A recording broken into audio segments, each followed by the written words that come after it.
Hey guys, YouTuber 100 here. Alright, and now here I am with another Power Rangers video with a review for Turbo, a Power Rangers movie. So I'm sorry that it's taken this long since my last video. I was really hoping to get through these before the release of the new movie, but I've just been sidetracked for a few days and haven't been able to make this review, but I haven't gone to see the new movie yet, so yeah, I guess it's hard for me anyway. And plus, the month's not over yet, so yeah, I guess it's not really like that bad. But anyway, so yeah, Turbo Power Rangers movie. So this movie, this really was not really popular with fans or non-fans of this show. And yeah, like I said before, Turbo really is looked at as one of the worst series of Power Rangers. And yeah, Turbo really was not that. Yeah, yeah, Turbo really was pretty bad. Yeah, the Turbo series, like, it almost, like, really ended the franchise completely. Yeah, as for me, I mean, when I was younger, I mean, I was able to watch this movie just fine. Like, the movie was just fine for me growing up. But as I'm older, I mean, I can, like, really see, like, what. Like, this movie really does have problems by the. Does, and then, yeah, the movie really does have a lot of things that really does make it, like, pretty unenjoyable. It's, I mean, first of all, for a Power Rangers movie, it really does have, like, a real lack of Power Rangers in it.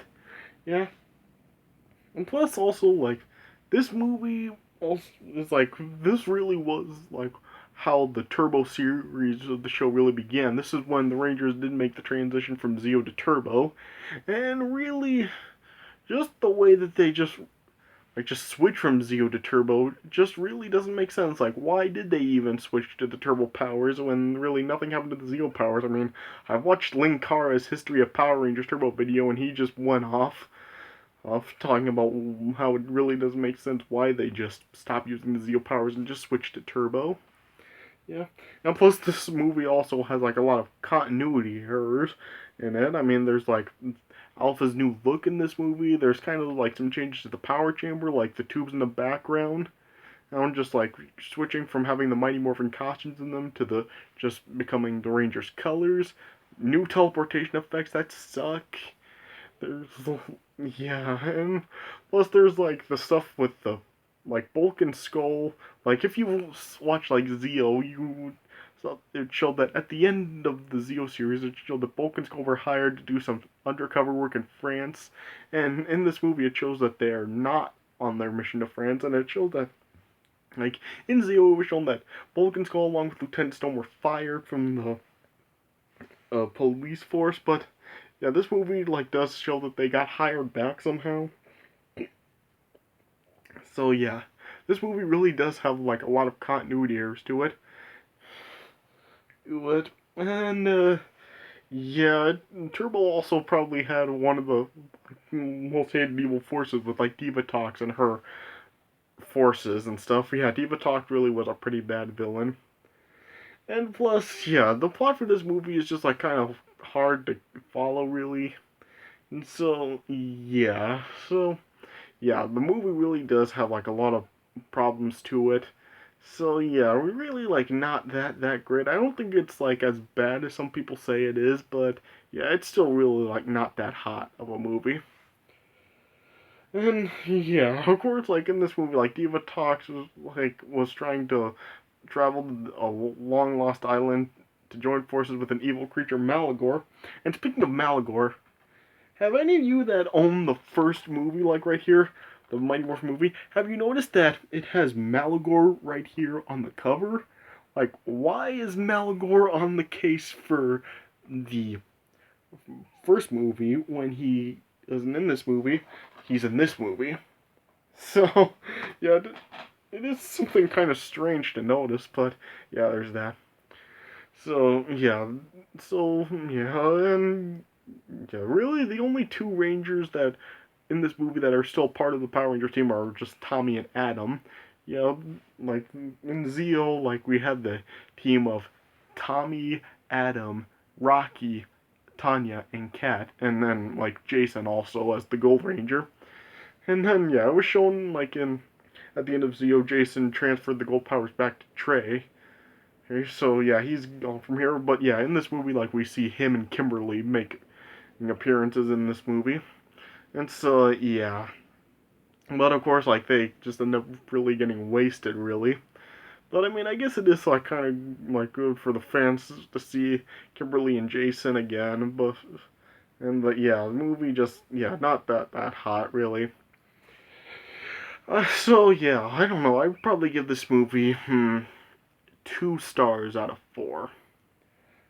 Yeah, so yeah, I could really probably just make this entire video talking about really the problems of this, but yeah, I'm just not gonna go through that. I just want to get through this, so yeah, let me just get right into the review. Alright, so the movie opens like with another opening Star Wars style crawl, and it has like Zordon actually reading off the text for this, and it's basically like saying that on a distant planet there's a wizard named Larigo who has a golden key which unlocks dimensional gateways to the universe, and he's hunted by Divatox.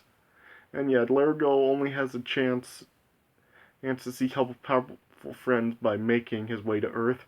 And then it shows on Larigo's planet, Lieria, shows that Divatox's forces are after him, and Larigo eventually gets surrounded by them, but then he uses his key to teleport to Earth. And then it cuts to like Rocky, Adam, and Tommy training for a martial arts competition coming up.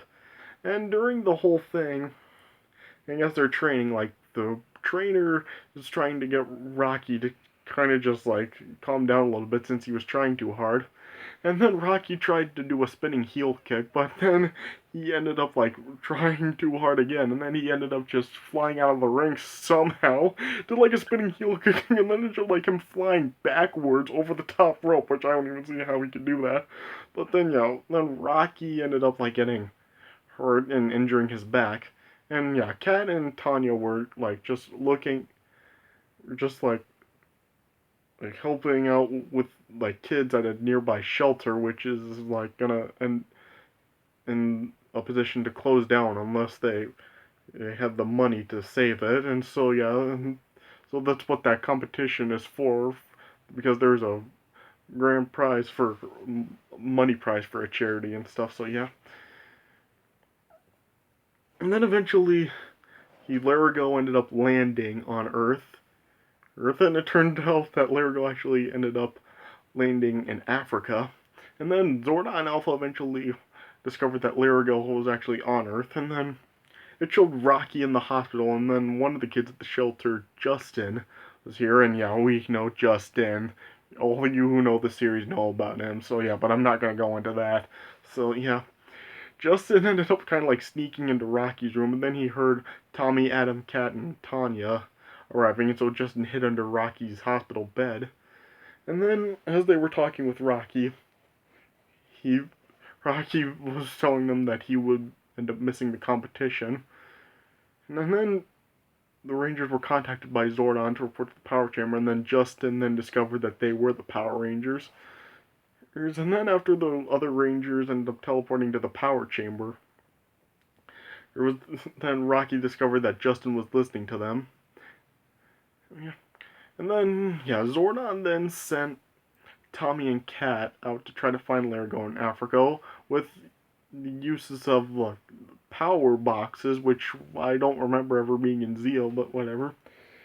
Then eventually on Divatox's sub, her and her forces, along with like her nephew Elgar and her other henchman Rygog, they ended up tracking down Larigo to Earth, and then they ended up of teleporting to Earth, but Divatox also put Elgar in charge of capturing 2 humans of purity and strength to sacrifice to Malagor to resurrect him. And then, yeah, Divatox and her forces teleported to Earth. And then in the power chamber, Adam and Tanya could track down something that was teleporting into the Earth's atmosphere. And then Zordon was explaining that that may likely be the reason that Larigo came to Earth.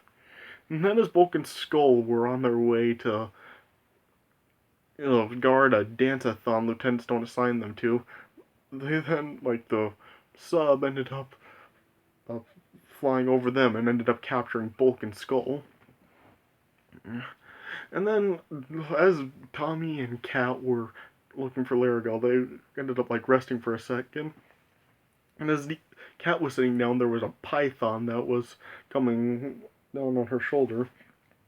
And then Tommy tried to get it away from Kat, and the cat ended up falling off of a cliff and ended up like falling into some water. She tried to morph into her pink Zeo Ranger for some reason, but as she was morphing, she ended up hitting the water, and then the power just like malfunctioned or something. I don't know what that means. Yeah, and then Tommy then just jumped in the water after Kat, and eventually he saved her. And then it showed like Kat actually ended up cutting her leg pretty bad. And on the sub, Elgar showed Divatox that he captured Bulk and Skull and ended up scrambling their brains, and pretty much giving them like amnesias, and they remember nothing, so they'd be easier to deal with. But then, yeah, Divatox ended up rejecting Bulk and Skull because they're not what she wanted, because they're not pure of heart, and so she gave Elgar another chance to do it. Yeah, and then eventually, Tommy and Kat ended up finding Larigo. Oh, and yeah, Larigo saw Kat's injured leg, and so he used his magic to heal it. And then they teleported Larigo back to the power chamber. And then Divatox eventually discovered two scuba divers that were swimming in their direction, until they ended up capturing the two scuba divers.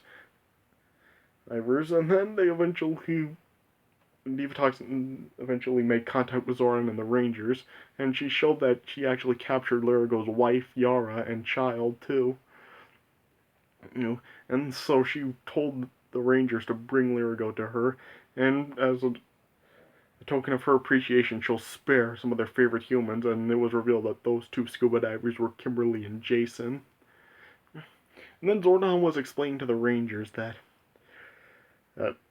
Divatox planned to use Larigo and his golden key to travel to the Nemesis Triangle to join forces with an evil creature named Malagor, and then Larigo was like telling Alpha he was preparing to surrender. And then the Rangers came up with a plan to just try to get Kimberly and Jason free, then save Larigo's family. And so they approached the sub, and then like they tried to get Elgar and the Piranhatrons to free Kimberly and Jason before Larigo would surrender, but Elgar refused, and then Larigo just ended up surrendering. And then they like dropped Kimberly and Jason in the water, and then the Rangers went after them, but then it was shown that they were fake. And then the Rangers didn't just it just then cut to then the Rangers then like creating new Zords, which ended up being cars. Yeah, the cars theme of the show. Yeah, Zora was explaining that the cars have turbo technology and have real power, and they can form the Turbo Megazord. And so yeah, Adam had Desert Thunder, Cat had Windchaser, Tanya had Doomstar, and Tommy had Red Lightning, and the blue was Mountain Blaster. Then Zordon showed the Rangers their new morphers, which are like keys and stuff. Yeah, and the Rangers and like transformed in their new Ranger suits. Yeah.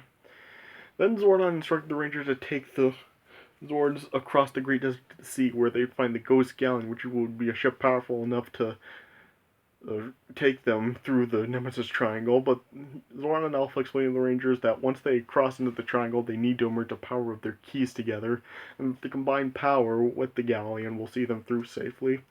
Then it showed the Rangers driving across the desert to the sea, and then at the power chamber was showing that they recruited a new Blue Ranger for the league, which wasn't revealed yet, but yeah.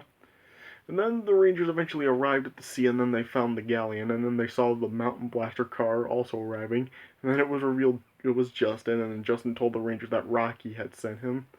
Then the Rangers eventually arrived on the ship, and then they found something that apparently their keys also controlled the ship. And so they then inserted their keys in. Then it showed like the boat was really the ship was really controlling itself. And yeah, I should also say like Zordon told the Rangers that the ship nor their Zord could be detected by Divatox, and then like Divatox and Elgar were like were able to like detect the Rangers, but they couldn't detect obviously the ship, and so then Divatox just sent some of her pod monsters to try to go after the Rangers, and then the pod monsters eventually arrived on the ship, and then the Rangers took them out. Yeah. And then yeah, they eventually approached the Nemesis Triangle, and then Kimberly and Jason tried to escape from the sub by pulling off a panel from the bilge that they were kept in. And they eventually did, but then, like, the bilge was filling up with water. Hotter. Yeah. And then, yeah, the Rangers eventually ended up, obviously, like, crossing the Nemesis Triangle enough as Divatox did. And, well, yeah, Divatox, like, tried to get Larago to use his key to open up the gateway to the triangle, and Larago refused at first, but then Divatox forced Larago to do it after holding his baby hostage. And so then Larago used his magic to cross the sub through the triangle, but why he didn't just use his magic to get him and his family out of there is beyond me. Yeah. And eventually, yeah, Divatox and yeah, the Rangers eventually crossed through the triangle. And then Kimberly, Jason, Bulk, and Skull tried to escape through the out of the village and the sub. And Bulk, Skull, and Kimberly did, but Divatox ended up sealing the village back up before Jason could get out. Then the Rangers saw that they were then approaching the island of Miranthius. And then it was shown that Kimberly, Bulk, and Skull were on the island beach. And then, but Kimberly, Bulk, and Skull ended up like being surrounded by the Malakan Guardians of Malagor. And yeah, they ended up capturing Kimberly, but Bulk and Skull were able to run away from them. And Divatox once again detected the Rangers but couldn't detect what they were traveling on. And then Adam then took his car up to the island to see if he could see the temple where Malagor was. And then Divatox then launched some torpedoes at the ship, and then Adam could see the torpedoes going towards the ship. And then the other Rangers could detect the torpedoes coming towards them also, and so they headed for their cars. And then Adam tried to make contact with the other Rangers, but they couldn't. And then the torpedoes then hit the ship and destroyed it. But then it showed the Rangers were in their cars and they were able to get through. Yeah. And then, as Divatox and her forces then approached the temple, they then got surrounded by the Malakan Guardians again, and they had Kimberly with them also. And Divatox once again forced Larago to use his magic to get the Malakans to join with her. Yeah. And then Adam eventually met back up with the other Rangers, and then they all morphed into the Rangers. And then, yeah, during Justin's transformation, like, it showed him growing. Yeah. And then eventually, then they were able to locate the temple also, and then they ran in, and then they Divatox started the ceremony to try to sacrifice Kimberly and Jason to Malagor. The Rangers then arrived in, and they tried to fight off the forces and save Kimberly and Jason, but then Kimberly and Jason eventually ended up got lowered into the volcano. But they ended up like being possessed to be evil by Malagor. And so, yeah, the Rangers did a brief battle with Kimberly and Jason, but eventually Larago and Yara ended up like freeing Kimberly and Jason from the possession. Yeah, but then and after Divatox just ended up then sacrificing Elgar to resurrect Malagor, and then I'm not quite sure how Elgar actually came back for the Turbo Show. I mean, did they ever explain that? So if they did, tell me that in the comments. But anyway, yeah, and then Malagor was eventually revived, and then he emerged from the volcano. And then, like, the Rangers tried to use their weapons on Malagor, but they were useless. And so then they knew they had to call upon their Zords to defeat Malagor, and so they lured Malagor outside. And then, yeah, the Rangers then used their cars to form the Turbo Megazord, and the Megazord transformation, like, took forever, really. Yeah, and then they had a brief fight with Malagor, and then, yeah, the Rangers eventually ended up defeating him. And of course, like, Divatox wasn't happy about that, and she swore revenge against the Rangers. One day, yeah. And then, yeah, the movie then just like ended with that martial arts competition again. Jason was filling in for Rocky. And then, yeah, Tommy, Adam, and Jason basically just dominated the other team. And yeah, they ended up winning the competition and won that money to save the Angel Grove charity and stuff. So, yeah, that's how it ended. So, yeah, 2 stars out of 4, really. I mean, yeah, not like that good. I mean, yeah, it definitely does make sense why it really didn't wasn't well received from fans or non-fans. But yeah, I really don't think it's really that bad, but still not that good either. All right, so yeah, that's all. So yeah, I guess that's my review of Turbo Power Rangers movies. So yeah, I hope you guys enjoyed this review. And so yeah, I'm probably gonna make a couple of more Power Rangers videos. I'm not quite sure when I'm gonna go see the new movie. I'm gonna try to see it sometime this week, and I'll try to see it and make my video to give my thoughts on the movie before the end of the month. So yeah, it'll be sometime during the week, I hope. So yes, so alright, so I hope you guys enjoyed this review of Turbo Power Rangers movie. So yeah, thanks for watching, and I'll see you guys later.